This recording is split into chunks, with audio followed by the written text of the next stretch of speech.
c'est encombrant, hein. La partie où vous transpirerez le plus, c'est ça et ça. C'est pas le reste du vêtement. Vous avez 4 couches, 5 épaisseurs, parce que c'est ample, ça respire. Et là, c'est tellement proche du corps que vous transpirez. Donc forcément, si vous transpirez, vous le lavez. Vous le lavez, à l'époque, on a les sources, on fait bouillir. Vous mettez de la couleur dessus. Vous imaginez la dégaine de la couleur au bout de 2-3 lavages. Donc pareil, si on commence à mettre des broderies dessus, si on commence à mettre du fil bleu, du fil rouge, il va déteindre. Donc les seules sources qu'on ait de décoration, ce sont des broderies, mais qui sont faites au fil d'or. Pour la noblesse, et donc c'est quelque chose de très très rare. Donc là, vous avez la coiffe typique du XIIIe siècle, celle qui n'a pas de nom, mais que par convention on appelle le touré. Et en dessous, vous avez la coiffe dite de Sainte-Brigitte. On peut mettre d'autres choses encore, comme par exemple la crépine qui est un filet à cheveux. La crépine au XIIIe siècle a quelques particularités, elle a des mailles très très fines, elle est soit blanche, soit couleur naturelle pour le lin ou pour la soie, soit teinte en brun. On peut ajouter de la couleur en rebrodant dessus, mais éventuellement peut-être du safran, teinture au safran. Mais pour tout ce qui est crépine en rouge, en bleu et compagnie, ça, il faut attendre le XIVe siècle. Autre accessoire très important, les gants. Alors, attention, les gants, il y a des règles. C'est-à-dire qu'on a tendance aussi à mettre un peu n'importe quoi comme gants. On a des gants pour différents usages. On a le gant de ville, ce qui est là, un gant qui est court. On a le gant pour monter à cheval, le gant de fauconnerie, le gant de travail,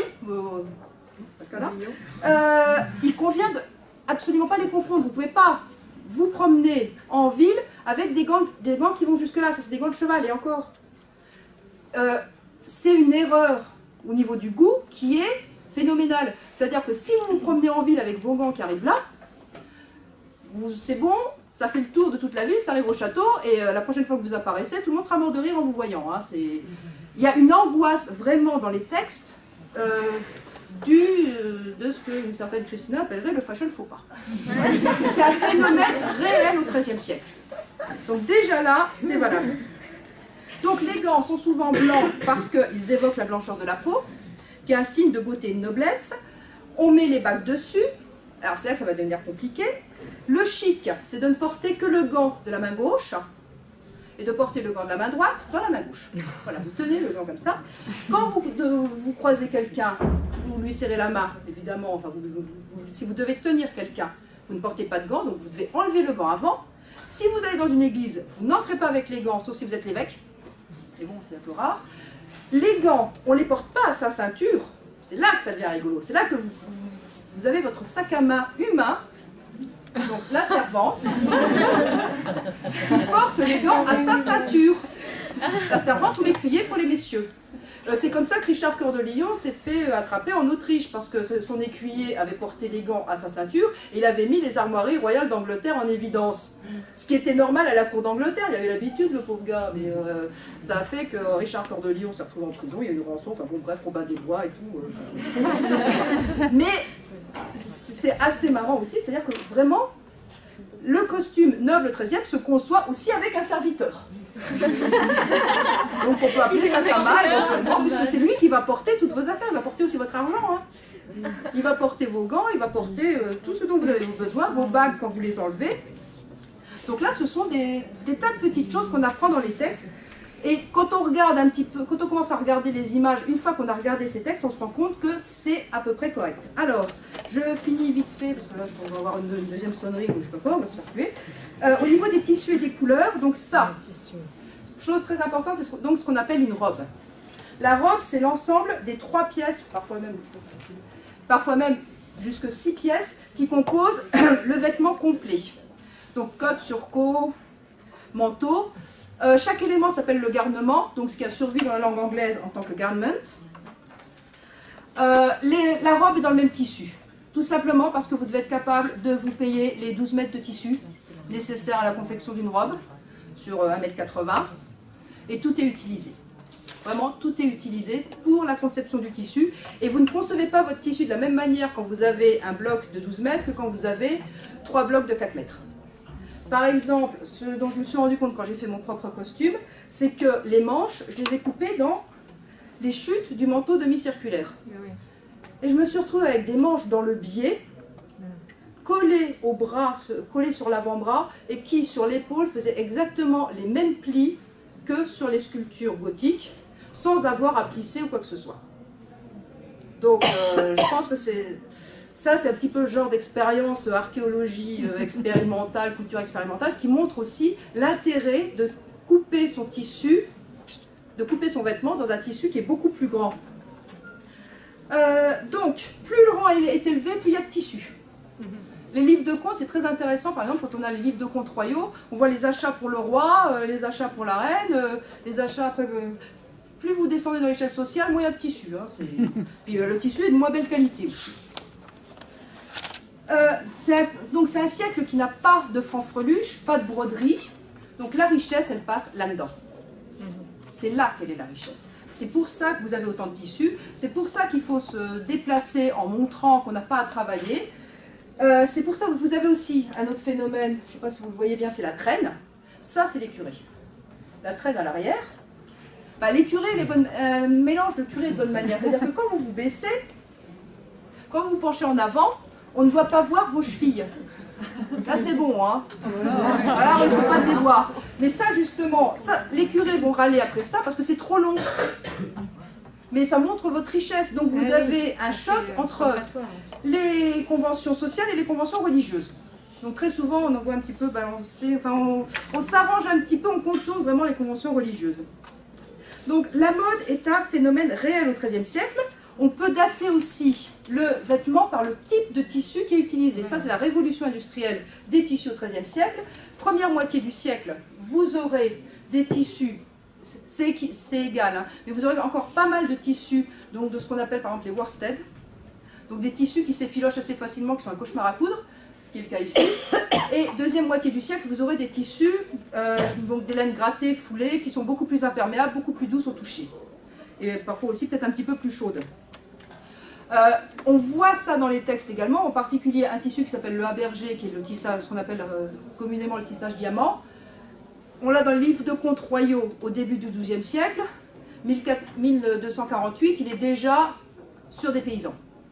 Et il a disparu des comptes royaux. Hein. Après, si on le trouve chez les comptes royaux, dans les comptes royaux, c'est pour habiller le cuisinier. Mais il reste à la mode, peut-être pour des petits statuts, en Angleterre et dans les pays scandinaves. Ce qui est très intéressant, c'est au niveau de la comparaison avec les œuvres d'art, c'est-à-dire qu'on constate les deux tissus n'ont pas le même tombé. Donc si vous regardez les sculptures début 13e, les sculptures fin 13e, vous voyez que vous avez un tissu qui tombe de manière totalement différente. Donc le premier, c'est ce qu'on appelle le Gulden Faltenstil, et le deuxième, c'est le Block Style. Voilà. Le deuxième est un tissu beaucoup plus lourd qui fait des plis beaucoup plus grands. Sinon, au niveau des couleurs à la mode, vous avez le rouge violacé, une arrivée du bleu et du vert, le rouge orangé, ça marche aussi, donc des couleurs saturées évidemment pour montrer la richesse. Couleurs dont il faut se méfier sont plutôt les jaunes, qui sont relativement rares dans les contes, mais on les trouve de temps en temps. Et sinon, on a toujours cette fameuse histoire, est-ce qu'associer le jaune et le vert, ça ne serait pas un signe de prostitution? Il faut regarder dans les lois de la propre ville où on est. Voilà, ça change d'une ville à l'autre, hein. On a des signes pour les prostituées, pour les juives, qui généralement sont les mêmes, parce qu'ils habitaient dans les quartiers proches. C'est-à-dire que c'était des gens qui étaient renvoyés à l'extérieur de la ville, donc on leur mettait les mêmes signes. Voilà, donc... Après ce petit exposé, désolé sans les images, parce que... Bon, d'accord, vous avez une image qui bouge, absolument magnifique. Normalement, vous devez vous rendre compte quand même de quel statut il s'agit et quelle moitié du siècle il s'agit. Et en plus de ça, vous devez savoir aussi à quel moment de la journée on est et quelle peut être son activité. Donc là, par exemple... tu parais. Oui, parce qu'en plus de ça, les dames doivent paraître et elles doivent être souriantes. Mais ne pas montrer leurs dents si jamais elles sont moches. Hein. C'est aussi précisé dans les textes. Comme ne pas se moucher dans les draps ou ne pas se moucher dans les nappes, des choses comme ça. Non, mais ça donne aussi une idée du niveau de la société, de la bourgeoisie qui montait et qui voulait arriver au niveau de la noblesse. Et donc toutes les différences se feront très subtilement dans le costume. C'est-à-dire qu'on a vraiment c'est un tout petit détail infime qui peut vous faire passer du statut de méga classe au statut de nouveau riche, de parvenu. Et si vous en faites un peu trop, ou si vous enlevez un peu trop de vêtements, sans être en chemise, ou voilà, vous êtes carrément dans le statut.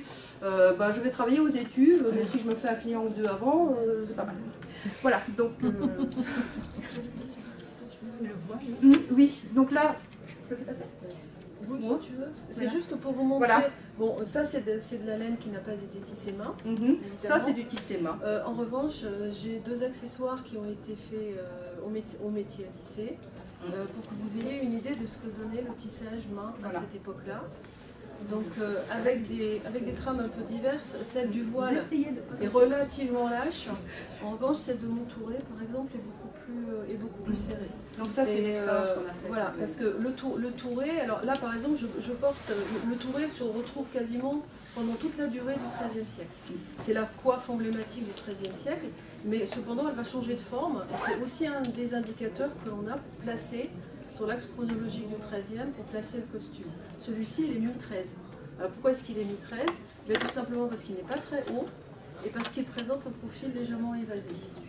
Et si j'avais le touré début 13, j'aurais un touré qui est beaucoup plus haut, quasiment une dizaine de centimètres, et qui est tout droit, qui ne s'évase absolument pas. Au fur et à mesure qu'on avance dans le siècle, le touré va s'évaser et il va raccourcir, pour se terminer en une espèce de petit ruban qui ondule vers la fin du XIIIe siècle. Pour le touré, les curés ne l'aimaient pas parce qu'il change l'apparence de la femme, c'est-à-dire que là, elle a pris quelques centimètres.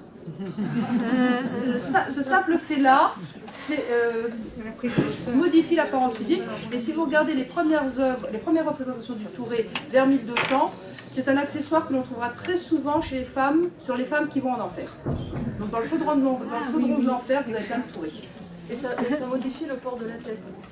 On est obligé de se tenir d'une certaine manière pour arriver à garder. Voilà, c'est ça. Donc c'est tout sauf naturel. Oui. Le voile que vous nous faites passer là, c'est du lin? Oui, c'est du lin. Qui est la matière principale qu'on utilise quand on est riche pour les sous-vêtements. Donc c'est la matière principale qu'on utilise pour les sous-vêtements quand on est riche. Après, pour les plus pauvres, ce sera lin ou chanvre en fonction de la plante qui pousse dans la région. Mais on a des lins qui sont très très renommés, en particulier le lin du pays de Léon, en Bretagne, et le lin de Reims. Oui.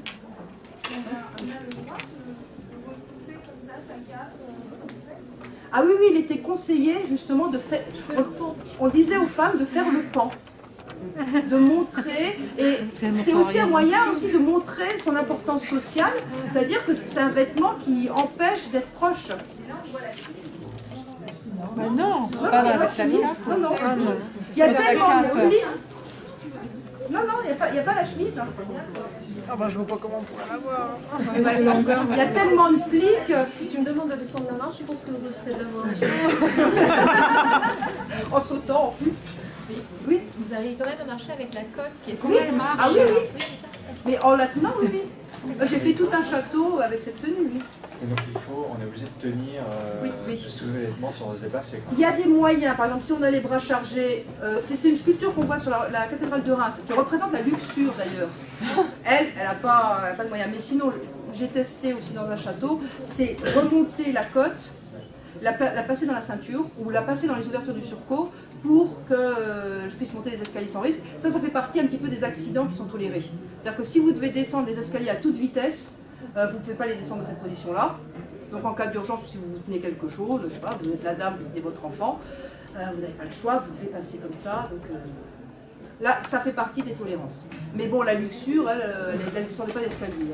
Sur cette image-là, c'est la femme qui, d'ailleurs, encore, elle ne porte pas de surcot, elle ne porte pas de manteau, et qui montrait en plus ça sa chemise, mais vraiment de manière très très explicite. Oui. Je reviens sur l'histoire des couleurs. En fait, le jaune, il me semble que c'était allégoriquement la couleur des traîtres, et notamment oui, du Judas. à cause des Juifs. C'est pour ça que... à cause des Juifs. Et donc oui. Assimio, Et c'est la couleur du faux or aussi. Oui. Donc là aussi, c'est une petite trahison.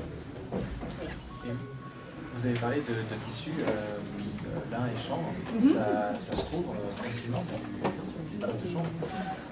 Le champ, un petit peu quand Dans même. les brocantes, Oui. les vieux draps, Oui, les du vieux 19e draps. siècle. Oui, oui. Voilà, moi, Ouais. c'est comme ça que j'en trouve aussi. Sinon, vous avez des artisans qui tissent encore comme à l'époque. Sauf que là, évidemment, le prix s'envole. Oui, le prix, C'est des tissus. Pas des prix exorbitants. Ah, les vieux draps, non, vous pouvez trouver dans les campagnes. En fait, il faut aller dans les petits marchés de campagne. Cet été, dans l'Aveyron, par exemple, j'ai trouvé des draps à 20 €. Et c'est du chanvre du 19e. Oui, et on se fait facilement une chemise. Non, si on produit. Alors, notre association, c'est les guerriers du Moyen-Âge. Sinon, je fais ma minute pub. J'ai mon livre. Ouais, j'ai mon livre, 39 €. J'en ai quelques exemplaires, si ça vous intéresse. Donc, qui est sérieusement, sans me vanter, il a eu de très très bonnes critiques dans les revues scientifiques britanniques. Donc, Oui, bien sûr. Il y a une question. oui. Deux petites questions. La première, vous disiez tout à l'heure que les laines étaient distribuées au début du siècle, une laine de mauvaise qualité qui s'effilochait. Est-ce qu'il y avait des ourlets? Ou est-ce qu'on a des traces de ce genre de choses? Ou est-ce qu'on était en coupe bord franc sur le... Ourlet Saint-Louis, on a Oui, ou Ourlet alors, Saint-Louis, d'accord. Saint-Louis, on a ourlet. c'est quoi une trébiche, ça? Oui, ça, c'est ce qu'on a trouvé sur la robe de Sainte-Claire. D'accord. On fait juste un petit rebord, on rentre le tissu et on fait un petit point qui sert à la fois à fixer, à faire un ourlet et à faire un petit point de décoration. La laine ne permettait pas de faire une coupe à bord franc. Ceci dit, dès qu'on taille dans le biais, il y a un endroit où en fait ça s'effiloche quasiment pas. À partir Oui, du moment où enfin, on commence à retomber, quand on suit vraiment la Donc toile. on aura plus tard des laines qui sont... Et la deuxième question, c'est est-ce qu'on a des traces de retaillage, réutilisation des costumes, enfin des vêtements? On pense pour les aumônières, par exemple, Et je parlais plus d'un vêtement qui a été récupéré. 1220 et qui a été modifié pour être utilisé 30 ans plus tard et remis à la mode, on va dire. entre Vu guillemets. le peu de sources archéologiques, malheureusement, on ne peut pas. Ouais, non. J'aurais un exemple, mais c'est une réutilisation d'une partie d'un vêtement et c'est très très symbolique et il faut attendre la parution. Ce ne sont pas mes travaux, il faut attendre la parution. J'espère un jour que ça sortira. C'est quelque chose de très très très symbolique. Vraiment la réutilisation d'un autre vêtement. Donc les vêtements sont soit usés, soit... Généralement, on les porte. On a des textes justement chez Joinville, on apprend que ces vêtements, il les tient de ses parents. Il porte les vêtements que son père a légués. Oui, sinon il y avait eu... Mais il ne les remet pas au goût du jour. Non, ils ne les remettent pas au goût du jour. Par contre, il y avait eu quelque chose à Leeds, une intervention sur le testament de Madame Scroveni, donc la femme de celui qui a fait la chapelle de Giotto, qui avait légué ses vêtements pour faire des spectacles. Donc les vêtements étaient réutilisés, des spectacles qui étaient en son honneur d'ailleurs. Non, parce que vous citez... Il n'y a pas des... Je me projetais ici siècles plus tard. Oui. Il n'y a pas des cas de vêtements, par exemple, de riches qui sont trouvés usés, qu'on donne à des oui, pauvres si, qui si, retaillent ça des c'est très vêtements. très courant, c'est-à-dire qu'une fois que les vêtements sont un peu trop usés, on peut les passer par un serviteur ou on peut les passer au trouvère. Et parfois ils se plaignent justement que tel seigneur maintenant il est devenu radin, il n'a plus de vêtements. Mais du coup, ils retaillent pour les Ah bah oui, là on peut les remettre à sa taille. Et parce que si c'est des signes de noblesse d'avoir des trucs très longs, Bah, ils peuvent le modifier. oui, et puis de toute manière, le bas du vêtement se scripte. Ça, je pense que dans quelques années, on va devenir folle, on aura nos vêtements. Déjà maintenant, j'ai déjà des trous dans ma robe, enfin c'est une simple brindille. Est-ce que vous arrivez à estimer combien de vêtements avaient un homme, par exemple, qui avait combien de vêtements différents? Combien de tenues? Si on peut le voir avec les inventaires après décès. On peut le voir, mais ça dépend des statuts. On a aussi les lois somptuaires qui sont assez intéressantes à ce niveau-là, c'est-à-dire qu'elles nous donnent, elles disent par exemple, selon le statut, soit on peut faire que 2 robes par an, soit 4 robes par an. D'accord. Voilà. Donc évidemment, après on peut alterner les couleurs, prendre le surcot d'une robe avec la cote d'une autre robe. Oui? Mais cette orange qui paraît très moderne, Oui. il serait temps à partir de quoi? De la garance, on peut l'obtenir avec de la garance.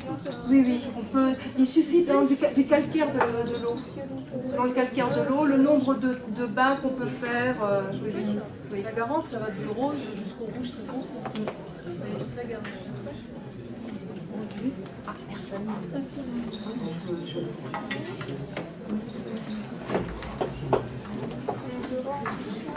Ah, je suis vraiment désolée pour le blog informatique. Normalement, vous deviez avoir une photo de l'agence de